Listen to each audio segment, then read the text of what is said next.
Hi everybody, it's Dan and welcome back to my kitchen. Now I'm still excited for Netflix releasing the new Sailor Moon movie, both parts, next weekend. So of course we're going to be making another Sailor Moon cake. For this chocolate cake, we're definitely going to keep it simple with some fondant decorations, using Sailor Chibi Chibi Moon's colors, and of course capture her iconic Odango shields made out of heart-shaped brownies. I'll be sure to post the full recipe, all my tips, tricks, all the tools, and everything you need so you can make your own Sailor Moon cake with confidence. Plus, if you're new in my kitchen, don't forget to subscribe down below and turn notifications so you don't miss out every time I post a new video. Now let's go ahead, preheat your oven to 350 degrees, and let's get started on my delicious chocolate cake. So to start your chocolate cake, we're gonna whisk together all of our dry ingredients.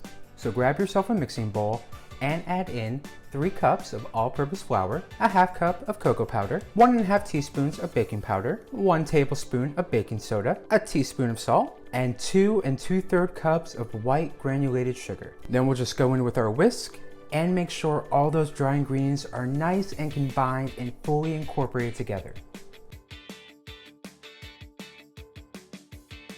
Then we're gonna set those aside, grab another mixing bowl, and this is gonna be for our wet ingredients that we're gonna mix together. So let's start by adding in a half cup of sour cream, 1 cup of buttermilk, 3 eggs,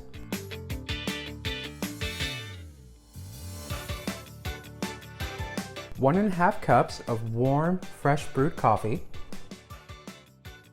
3/4 cup of vegetable oil, and 1 tablespoon of vanilla extract. Now we're gonna mix those together either with your whisk or with a hand mixer on a nice low speed until all those wet ingredients are fully incorporated together. And once those are nice and mixed, we're gonna bring our dry ingredients back to this chocolate cake party and pour our wet ingredients right into that bowl of our dry ingredients and mix together with a hand mixer on a low speed or whisk until you have a nice smooth chocolatey cake batter. And though we're looking for that smooth cake batter, try not to overmix. It's definitely okay if there's some lumps in there of flour and dry ingredients. Just try not to overmix. Then we're just gonna add that cake batter into our prepared cake pans, and I'm using 2 6-inch round cake pans. Once those cake pans are full of batter, just place in the oven at 350 degrees and let bake for a good 35 to 40 minutes or until your cake tester comes out clean. Once your cakes have baked and cooled, you want to level in half and then begin to fill with some delicious vanilla buttercream. Depending on how many layers of chocolate cake you want, you just want to continue to follow all these next steps. So it's going to be layer of cake, some buttercream, layer cake, and so on until you have your cake fully stacked and filled. After your cakes have cooled, it's going to be time to level and torr if needed, so we can begin to fill and cover with some delicious vanilla buttercream. Take your first layer onto your cake turntable, spread a generous amount of vanilla buttercream frosting on top, and spread evenly either with your straight or offset spatula. Then you're going to go ahead and place your next layer of cake, top with more buttercream frosting, and spread evenly. Then you'll just continue those steps for all of your layers. And once you get to that last layer of cake, you want to invert it so the bottom of the cake is facing up and you have a nice flat surface for the top of your cake. Once those cake layers are filled with your buttercream and your cake layers are nice and stacked, let's go ahead and cover with some more buttercream so we can get a nice crumb coat for our nice final coating of frosting. If you've stacked and filled all your cake layers, your cake should look something just like mine here. You'll notice there's a fair amount of frosting hanging over the sides. I use this frosting to spread around the outside and top of my cake to create the crumb coat. The crumb coat is a thin layer of frosting on the outside of a cake that holds in the crumbs so they won't mix into your final layer of frosting. You can always add frosting to the cake for the crumb coat, but I find that having the frosting in the filling layers already spread out to the edges actually helps eliminate any potential air bubbles, which can get caught in the frosting and work their way out, giving your cake a very unlovely, kind of pimply look.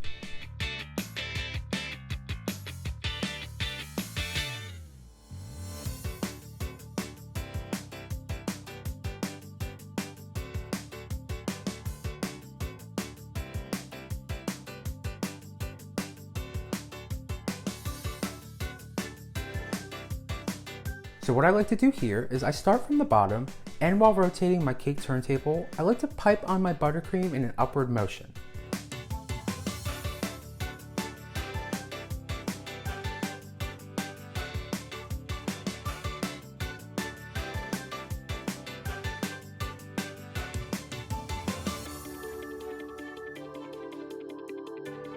Using a cake frosting scraper, or a straight spatula, or an offset spatula, we're going to begin to smooth over our buttercream. I find that the best way is to hold my smoothing tool upright and gently pressed against my cake while rotating the cake turntable, really letting that turntable do all the work here. You'll want to continue this until you have a nice smooth buttercream coating.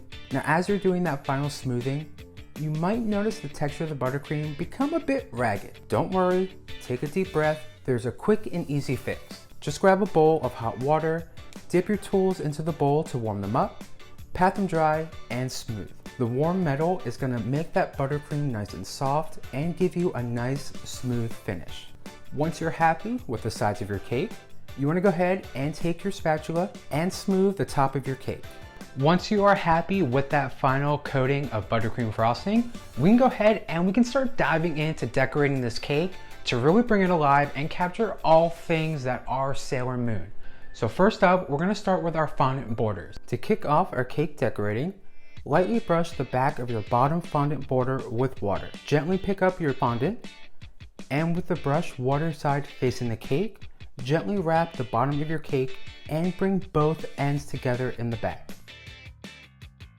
And just cut off any excess and secure the bottom fondant border together.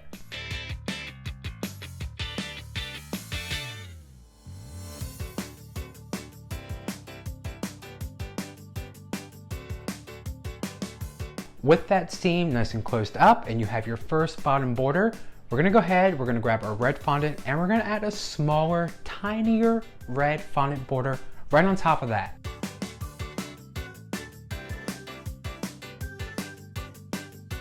Now, just like with that blue fondant border, once you're happy with the placement of your red border, we're gonna go ahead, grab some yellow fondant and add our third bottom border of yellow fondant. Now that we are all done with the bottom of our cake, let's go ahead, inch on up to the top and grab some red fondant to place our red necklace on the top and front of our cake. Once you're happy with the placement of that red fondant necklace, we wanna grab our blue fondant and we're gonna add on the top fondant border of our cake.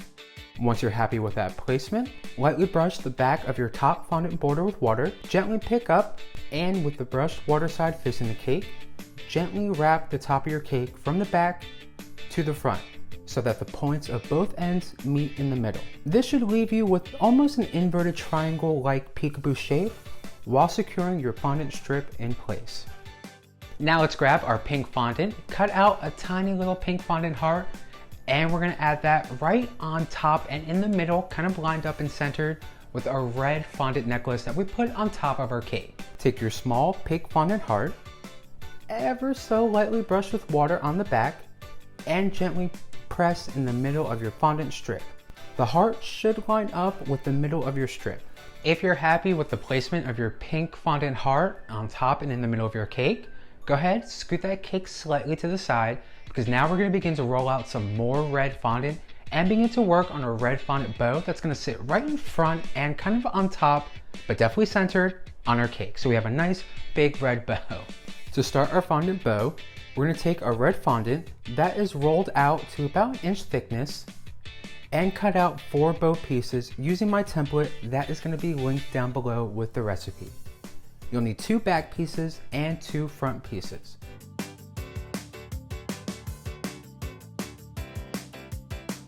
After you pull away that excess red fondant, you should be left with just 4 simple bow pieces that need to go on our cake. So let's grab a little paintbrush, a little dab of water, and begin to place these bow pieces on our cake. Now to begin to assemble the bow on our cake, we're gonna start by lightly brushing water on the back of both back bow pieces. Gently pick up and lightly press into your cake so that the points are lined up in the middle and centered with your small pink fondant heart up top. Once you're happy with the placement of those 2 pieces, Lightly brush water on the back of both front pieces and gently press on top and slightly above your 2 back fondant pieces. Again, use the points on the front pieces to center and line up your red fondant bow. Once your red fondant bow is put together on the front of your cake, everything's lined up, everything's nice and centered, scoot that cake to the side, roll out a little more pink fondant so we can cut out a nice pink fondant heart. With our pink fondant that's been rolled out to about another 1/2 inch thickness, we're going to use a heart-shaped cookie cutter and cut out a pink fondant heart. Now let's grab our paintbrush, a little tiny bowl of water, and get this fondant heart added right in the middle of our red fondant bow. Once that pink fondant heart is in the middle of your bow, that's it. We're done. We're all done with our fondant decorations. Now it's time to go in with some buttercream and really begin to wrap up this cake. So let's grab a piping bag filled with red buttercream and fitted with a large star tip and begin to pipe dollops of red buttercream on top of our cake. Now of course we can't do a Sailor Chibi Chibi mooncake without her iconic Odongo Shield buns. Now for Sailor Chibi Chibi, they are heart-shaped. So I wanted to do something that's delicious and kind of sturdy. So I made a small batch of brownies. I'll throw everything you need to make your own really delicious chocolate brownies in that recipe below, and how to cut them out in a nice clean heart shape. They are great, they're perfect by themselves, but we are really going to take them to that next level for this cake to really capture all things Sailor Chibi Chibi Moon. It's a mouthful, that's a tongue twister. So let's start with some pink colored buttercream and begin to pipe a small pink buttercream frosting heart right in the middle of our heart-shaped brownies.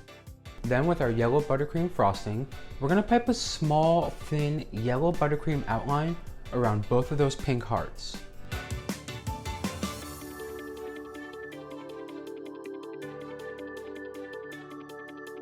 To wrap it up, let's grab our red buttercream frosting and pipe a thicker red buttercream frosting border right on the outside of that yellow thin buttercream border.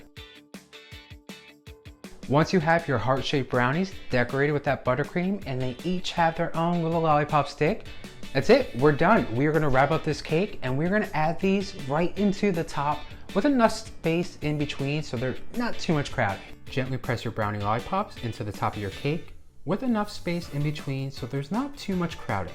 I like to place mine about a 1/2 inch from the top perimeter of the cake. Once those are on top of your cake, you have made your own Sailor Chibi Chibi Moon chocolate cake, perfect for celebrating the new Sailor Moon movie that's coming out on Netflix next week. Can't wait, I'm so excited.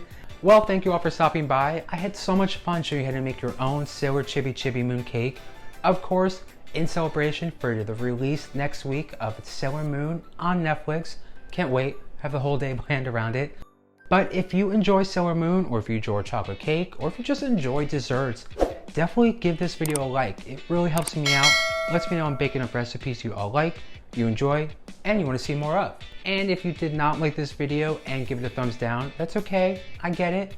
All I ask is that you leave me a comment down below so I can take that and use it to better improve my video content, my recipes, and my channel. I enjoy the feedback. But if you want even more delicious, yummy recipes that you can bake with confidence in your own kitchen right at home, definitely be sure to subscribe down below and turn notifications so you don't miss out every time I post a new video. And if you make your own Sailor Moon inspired cake, I mean, we've done so many so far on the channel and I have a few more to go, but I'm really excited to wrap them up and kind of see all of them together. But anyway, if you make your own delicious Sailor Moon chocolate cake or your own Sailor Moon inspired dessert, definitely give me a tag on Instagram. You know, let me see what you're baking up in your kitchen. Alrighty, where I'm gonna grab a slice of this cake, some iced coffee because it's still super hot in this kitchen, but I'm gonna enjoy the day, enjoy the weather, maybe watch some Sailor Moon. I hope you all get to do the same, and as always, I will see you all in the next video very, very soon. Bye!